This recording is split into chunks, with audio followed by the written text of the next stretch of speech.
এবাৰ চৰকাৰী কৰ্মচাৰীসকলৰ NPS, UPS আৰু OPS প্ৰসংগত গুৰুত্বপূৰ্ণ খবৰ আহিছে। এবাৰ কৰ্মচাৰীৰ পেঞ্চনৰ আঁচনিক লৈ ডাঙৰ আপডেট আহিছে আৰু লোকসভাৰ পৰা আহিছে এই গুৰুত্বপূৰ্ণ খবৰ। সবিশেষ আপোনালোকক জনাব বিচাৰিছোঁ। ভিডিঅ'টো প্ৰথমৰ পৰা শেষলৈকে চাই থাকিব। শেহতীয়াভাৱে 28 জুলাই তাৰিখে লোকসভাত প্ৰশ্ন উত্থাপন হৈছে কৰ্মচাৰীৰ NPS, UPS প্ৰসংগত আৰু শ্ৰী এণ্টনিয়ে এই প্ৰশ্ন কৰিছে। বিত্ত মন্ত্ৰালয়ৰ ফালৰ পৰা ইয়াৰ উত্তৰ বিচাৰিছে। প্ৰশ্ন কৰা হৈছে যে চৰকাৰে নিজৰ কৰ্মচাৰীসকলৰ বাবে ইউনিফাইড পেঞ্চন আঁচনি UPS প্ৰৱৰ্তন কৰিছেনে নাই, আৰু যদি কৰিছে তেন্তে ইয়াৰ সবিশেষ।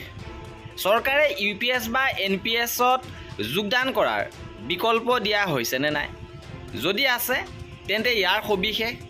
লগতে কৰ্মচাৰীসকলক UPS বাছনি কৰিবলৈ প্ৰদান কৰা সময়সীমা সম্পৰ্কে লগতে প্ৰশ্ন উত্থাপন কৰিছিল যে তাৰিখ অনুসৰি UPS বাছি লোৱা কৰ্মচাৰীৰ সংখ্যা আৰু চৰকাৰৰ আঁচনিখন বাছনি কৰাৰ সময়সীমা বৃদ্ধি কৰাৰ কোনো পৰিকল্পনা আছে নেকি, আৰু যদি আছে তেন্তে ইয়াৰ সবিশেষ।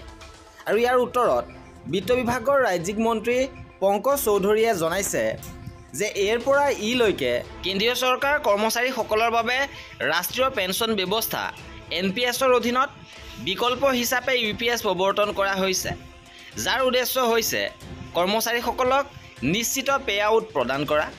কৰ্মচাৰী আৰু সংঘৰ পৰা পোৱা প্ৰতিনিধিত্বৰ ভিত্তিত UPSৰ বাবে বাছনি কৰাৰ কাট অফ তাৰিখ 2025 চনৰ 30 ছেপ্টেম্বৰলৈকে 3 মাহৰ বাবে বৃদ্ধি কৰা হৈছে আৰু ইয়াৰ উপৰিও 20/7/2025 তাৰিখলৈকে বাহাল থাকিব আৰু 31,555 জন কৰ্মচাৰীয়ে ইতিমধ্যে UPS বাছি লৈছে। এয়া আছিলে NPS, UPS সন্দৰ্ভত শেহতীয়া গুৰুত্বপূৰ্ণ খবৰ। কৰ্মচাৰী আৰু পেঞ্চনাৰৰ প্ৰতিটো খবৰ পাই থাকিবৰ বাবে আমাৰ চেনেলটো ছাবস্ক্ৰাইব কৰি ৰাখিব।